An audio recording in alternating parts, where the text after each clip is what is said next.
want my guns. I know it. We all know it. Well, Mr. Speaker, you can come and take them. With that, I yield back. Welcome to the Bill Mason Show. How you doing, Bill? I am doing well for now. Let's see what this House can really put onto the floor, because so far it's devastating for anyone who recognizes the Second Amendment and their right to bear arms. Yeah, I mean, it looks like the Second Amendment's going to go. The First Amendment's already went. What is going on? This is a Bill Mason Show. It's March the 11th, 2021. We have a gun control show for you tonight, and a little bit of George Floyd mixed in, by the way. Right, which will eventually lead to the topic of gun control, because the people that went through the riots had to defend some of their property with owned guns and firearms because it got out of hand. And that is your last line of defense, and there's a reason why it's unrestricted and shall not be infringed. So, right. So we'll talk about that, I'm sure. Yeah. So this passed HR 8 today, right? Yeah. Okay.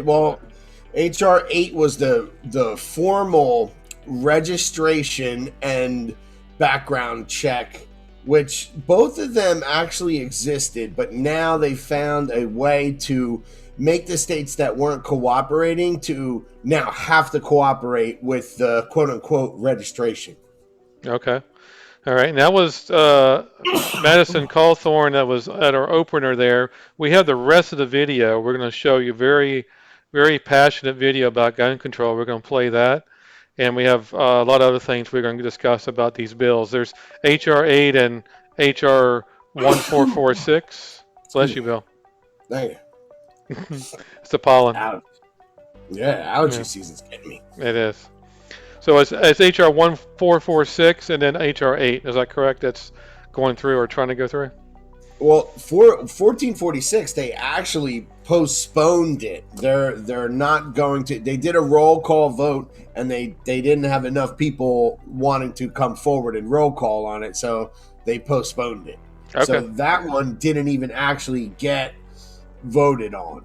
So, if anybody knows how that works, roll call is where you have to stand up and say, like, my name is Bill and I'm from Pennsylvania and I vote yay. Mm-hmm. And if you can't get a roll call vote, then they're not going to do it. So for now, 1446 is tabled, but a lot of what was in 1446 they're going to put in HR 127. And I know that to some of our people out there, this sounds like a lot of hokey numbers and letters. And believe me, it is. This is on purpose very difficult to track and very difficult to read, because whenever the Democrats write something, it's 1,700 pages. It's 2,500 pages. It's never just your normal, like when Republicans put a bill through, it's about 100 pages tops. You could actually read it while you were going to the bathroom and probably be done. But the Democrats make sure that they bury all kinds of loopholes. And one thing about 1446 and HR 8, it empowers a new division. So they both create a new entity to, quote unquote, be the gatekeeper of, what they call gun control, which is how a legal citizen would go to buy a firearm. So the people that buy them out of the trunk of a car in the desert somewhere, they're still going to do it. And HR 8 or 127 or 1446 won't affect those guys. And the drug cartels will still be heavily armed. And it'll just take people like you and me from having to, the right to bear an arm of anything other than a musket if they had their way. Right. So you're saying that you have to be a speed reader for 10,000 pages to go to the bathroom. Is that correct? Not only a speed reader, okay, but the legalese. I'm going to go down this road for a little quick second. The legalese that the Democrats put in the bill is mind-boggling. So, like, if anybody's new to this, so when you read these bills, they started off with, subsection B, paragraph 1, formally stated that subsection A was going to be the ruling clause I'm already of the asleep. regulations. Yes. You see how that goes? You see how it is? So like you're sitting there and you're trying to read it and you're keeping track. You're like, wait, subsection B 146A is being amended. It's being changed to subsection B 44626, and it's going to override the former bill of this, and it drives you batshit crazy, and you can't even follow it. It's nuts. Well, let's listen to Madison Cawthorn, the rest of that speech. Take a look. Yeah, man, he was great. When we say come and take it, we damn well mean it. If we lose the Second Amendment, then the First will fall. I want to remind my colleagues of a simple fact that is far too often swept under the rug by the left. Americans have a right to obtain a firearm for lawful purposes. I'll say it again louder for those on the left sleeping in the back. Americans have a right to obtain firearms. This is my right, and Mr. Speaker, this is your right. But let me be clear to everyone in this chamber. You will not take this right away from us. I know it's easy to be sucked into the DC bubble, but outside of here, in real America, when we say come and take it, we damn well mean it.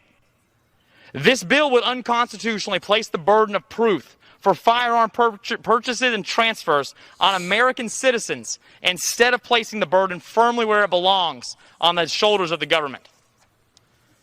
But let us be clear. The left is not here today to debate this bill, nor are they here to legislate in the best interest of the American people. They are here to shove it down our throats. My colleagues and I on the right have been called here to defend one of our most sacred rights. Because you, Mr. Speaker, think that the Constitution is just another piece of paper to tear down the middle of and toss aside. I speak for millions of Americans. I specifically speak for 700,000 plus Americans in my district when I say that if you think this bastardization of the Constitution will be met with silence, then you know nothing of the America I know. You want my guns. I know it. We all know it. Well, Mr. Speaker, you can come and take them. With that, I yield back. There we go. Very good.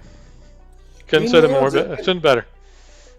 I mean, there's a vast part of the country that it's not that they cling to their people always like try to say that the conservative movement is solely rooted based on, you know, God and guns, and they don't go hand in hand.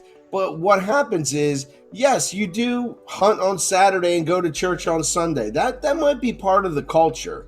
But as conservatives, we know that people can break down. And when it comes down to just you, your family, and an angry mob, it could be a situation where you're not willing to risk the lives of your young children or something of that nature. So honestly, the whole shall not be infringed part should have been a done deal, but they keep trying to attack the ownership of guns because we're the only ones standing in the way of this globalist agenda of disarming the populace. I mean, there is a buttload of firearms and ammunition in the United States. There really is. It's a lot. They have been taking them away from other countries, from Australia to UK, you name it. I mean, Mao took the guns, Stalin took the guns, Chavez took the guns, and so their people are just put down every time something happens. I mean, there's no way to overthrow their governments. Right, and the funny part about like the recent events where we're watching them try to paint, you know, Trump supporters, conservatives, people on the right in general. I mean, even if you own one or two firearms under these laws that they're putting through, there's a chance that one of them is probably illegal. Honestly, because in HR 127, semi-automatic firearms, you know, for people that don't know, you'll watch like CNN and they'll say like 90% of the firearms sold are semi-automatic. Well, that's true, but that means each trigger pull equals one bullet. It's not a military arm. It's not anything that is any different than something that you could hunt with or do target shooting with. The problem is that like these guns behind me, they're very scared of this one, and they're very scared of this one, and they're very scared of, this one over here. And what happens is that the semi-automatic, it seems like it's scary. So they put it in this bill in HR 127 that anything that's magazine fed or semi-automatic would have to be considered, registered as a military grade firearm. That's a pistol too.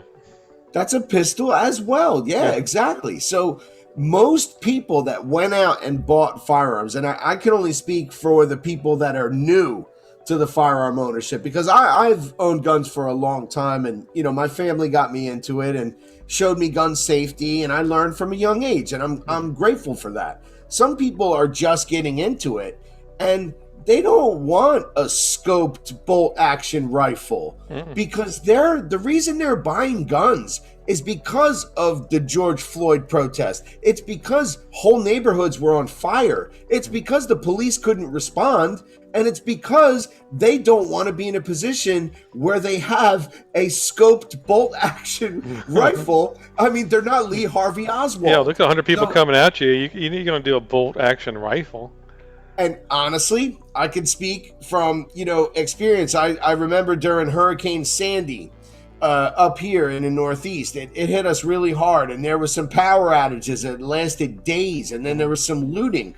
And if it wasn't for people sitting on their porch with an AR-15, their house would have been looted. Their stuff would have been taken. And no shots were fired.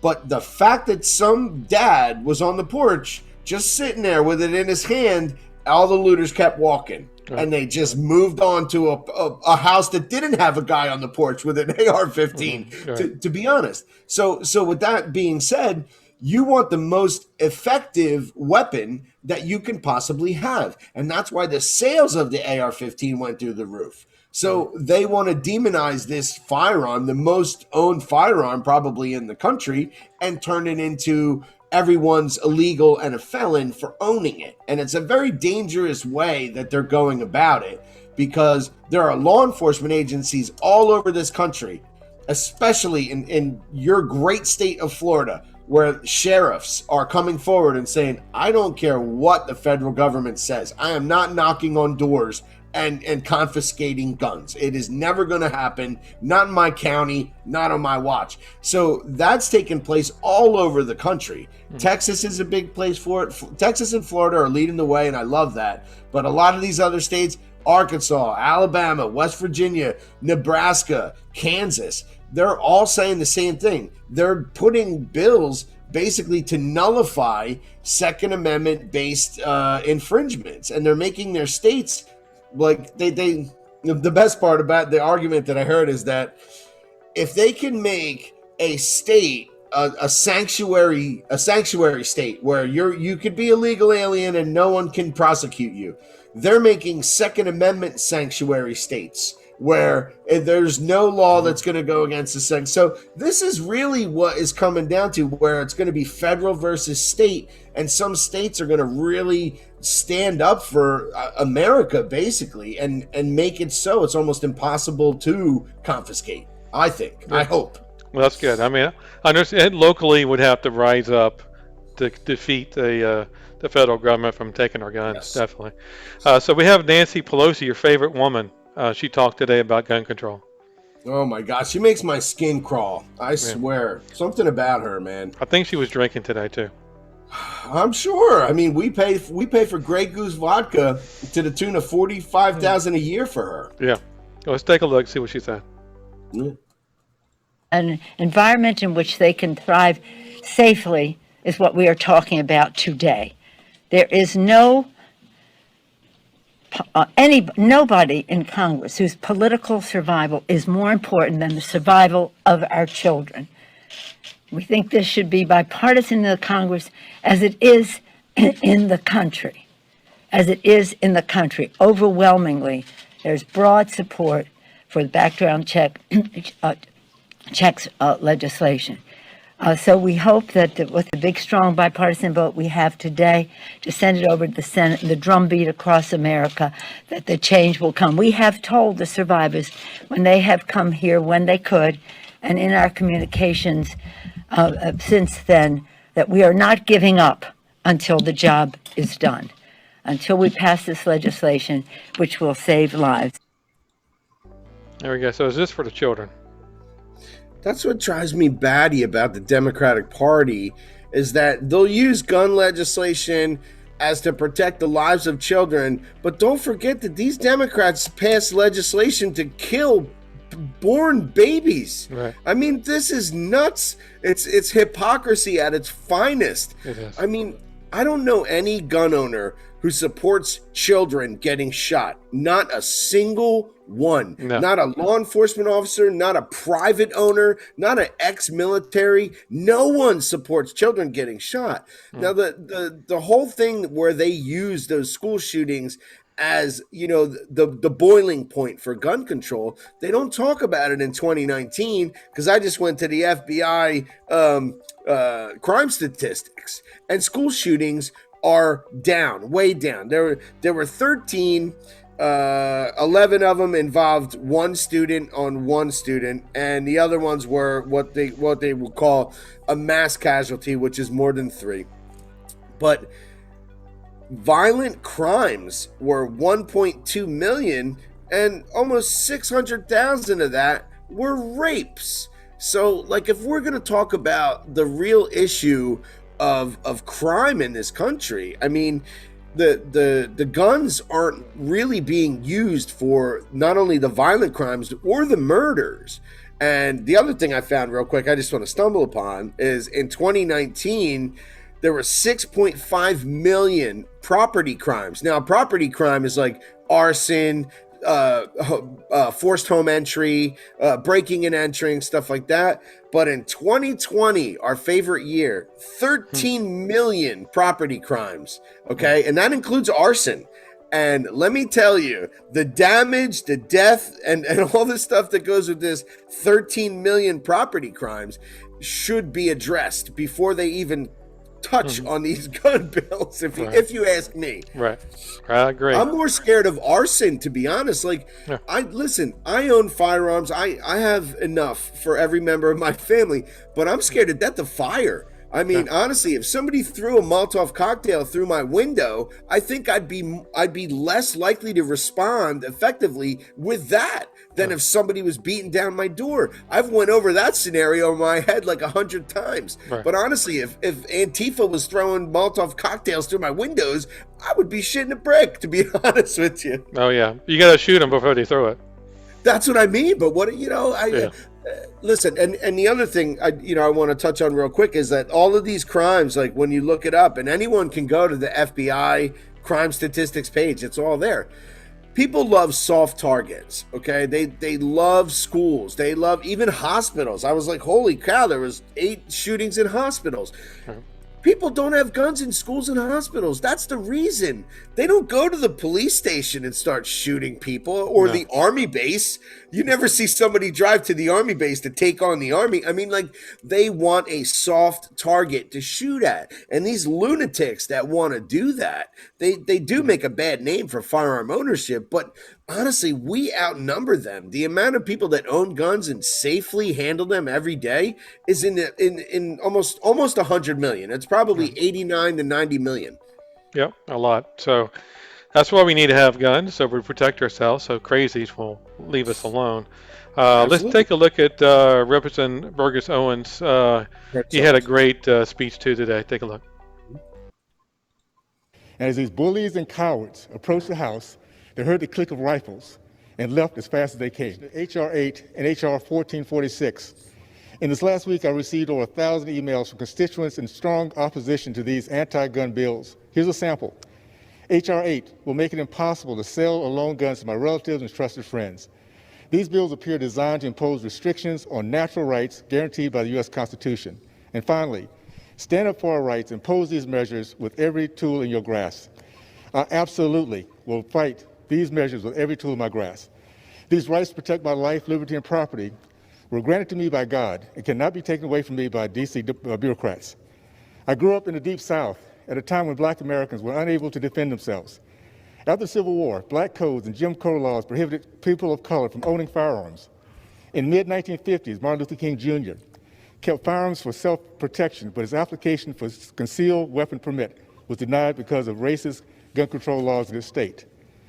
As a child, my dad witnessed an altercation between his father and a southern white man who thought my grandfather was being disrespectful and threatened to teach him a lesson. Later that night, he drove up to my grandfather's home with a bunch of his friends, standing on the forerunner of a Model T Ford. My grandfather was prepared. He and his brothers had hidden around his front porch, and as these bullies and cowards approached the house, they heard the click of rifles and left as fast as they came. Without firing his gun on another human being, my grandfather's right to own a firearm ensured his rights to protect his life, liberty, and property. I urge my colleagues to vote against these anti-Second Amendment bills. There you go. So, very good. So, of course, his grandfather, had a gun. He didn't have to fire it. He just showed it. So, and the people left. So, this is the thing we're talking about. That's exactly what I'm talking about. And the problem, I think, is we've said this before, but it's better to have and not need, and than to need and not have. So there are people out there now. We had talked pre-show about some women, for example, that have put themselves in a better position by firearm ownership because they had some violent ex-husbands and they had some situations where their ex-husband gets released from jail and calls her and says, "I'm 5 minutes away, you bitch," and the cops are 15. So if it wasn't for some of these women owning firearms, their situation would be very different. They would be a statistic. Right. They would be a number on paper, and nobody wants to be a number on paper. Right. Like the whole argument, like all summer long, we had to hear from Black Lives Matter about the statistics and the numbers and how 13 unarmed black men is too many, and I agree, actually. Like 13 unarmed black men is too many people to be shot. But if you take that number and then you go into the amount of interactions of police, and it's in the millions, that number 13 starts to look a little silly, almost like they're trying to demonize gun owners when there's almost 100 million of us. Right. And if we were violent offenders, 100 million people, the numbers would be off the charts. But it usually hovers around 1,000, 1,000, shootings that are linked to violent crimes.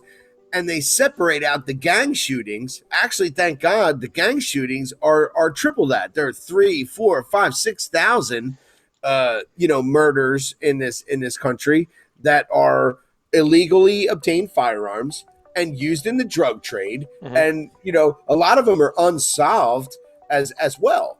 Right. Where some of the gun crimes that they call a mass shooting, for example.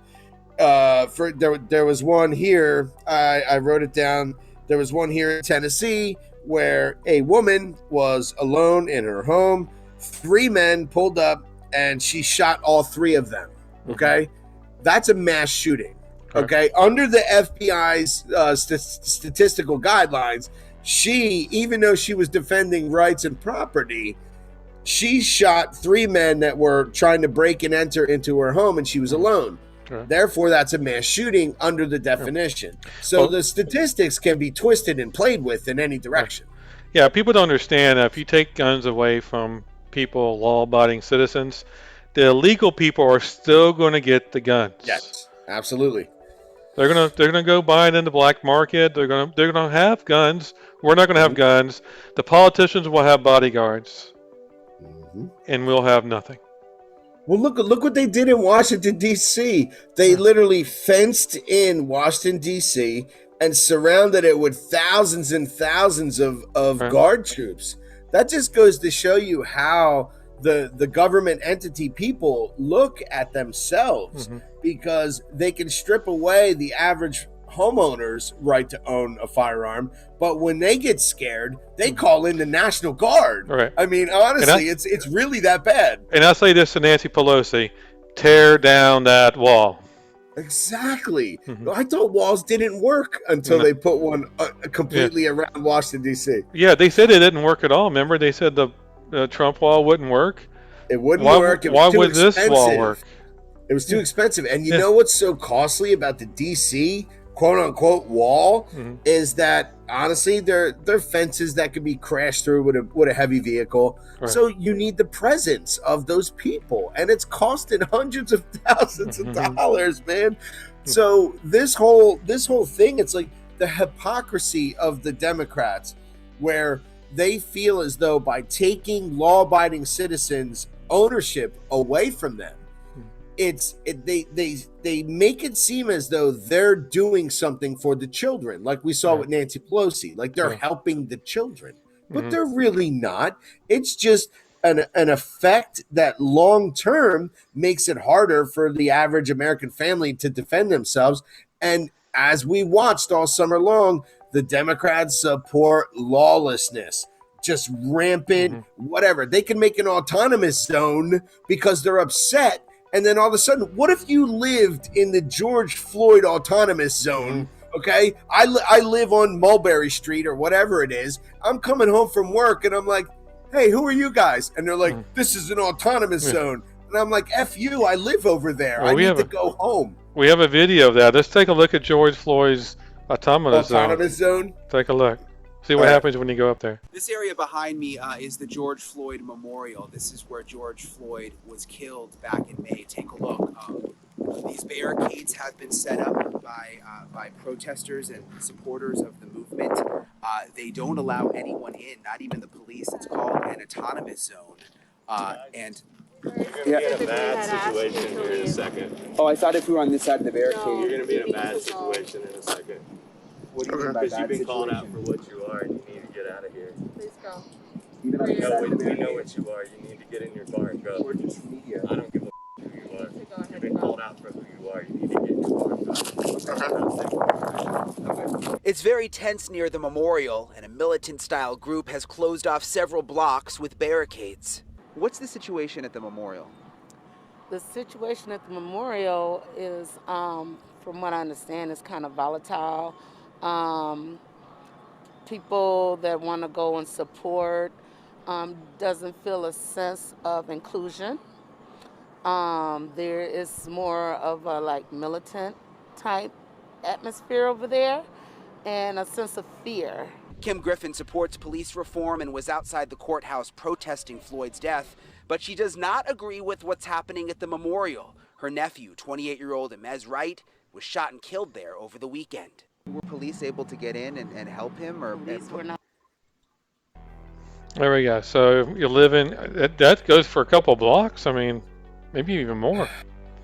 It's and it's one of these things that it seems to me as it's a temper tantrum almost, and there are people that don't want to be involved in that. You can't just cordon off a neighborhood, or I don't care where you draw the line. If you draw it on Main Street, Broad Street, First Avenue, somebody in there is not participating. There's somebody in there that you're infringing on their life. You're making it hard for them to go to the food store. You're making it hard for them to get home from work. You are assuming authority over these people. And it's so funny that they call it like an autonomous zone and it's free, but then they don't want to let the media in.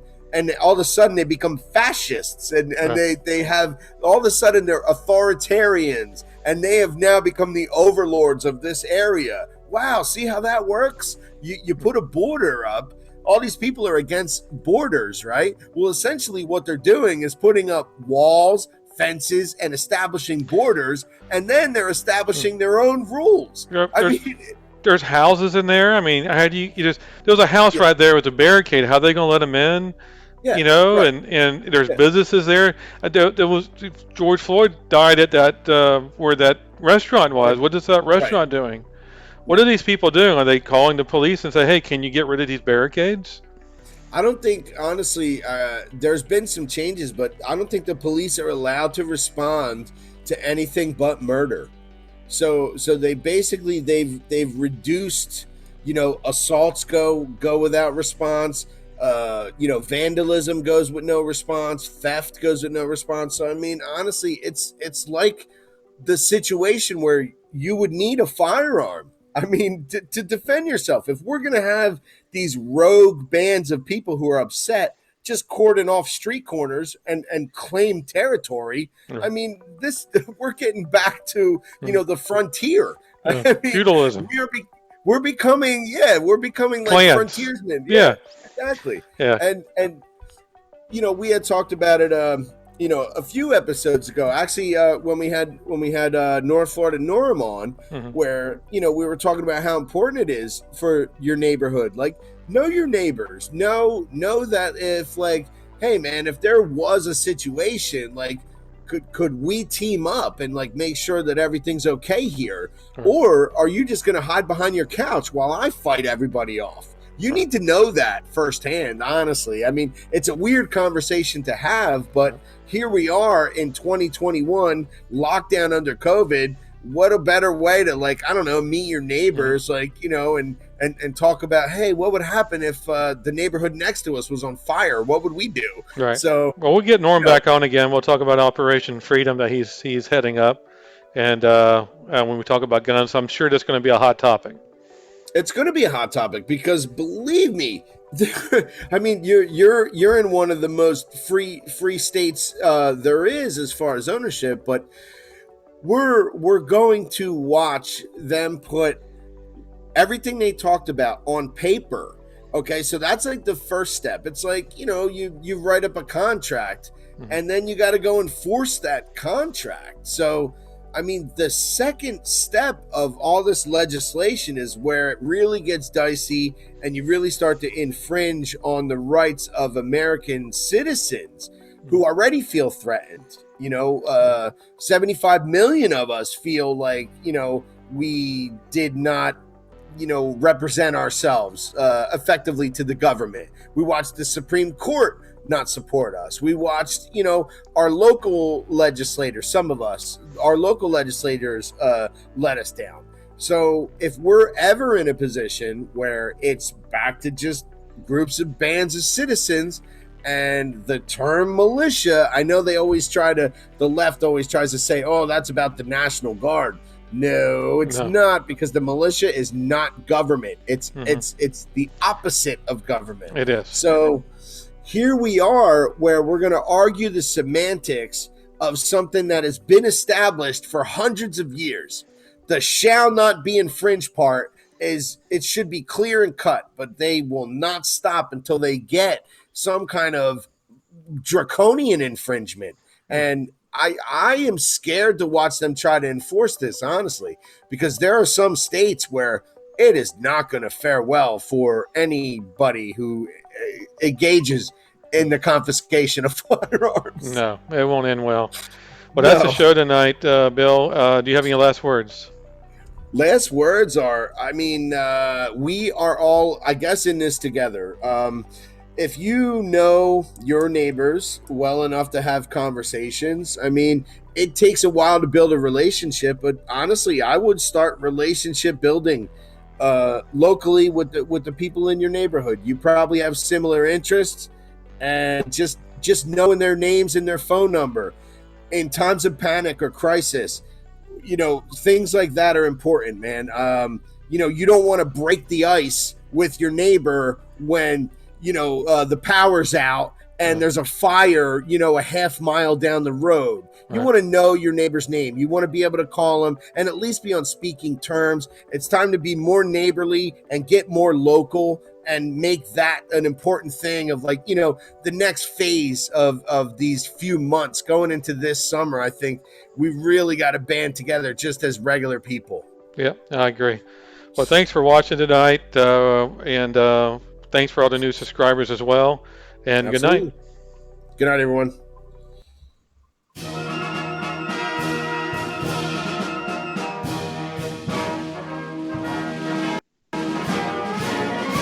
March along, sing a song with the army of the free. Count the brave, count the true, who have fought to victory.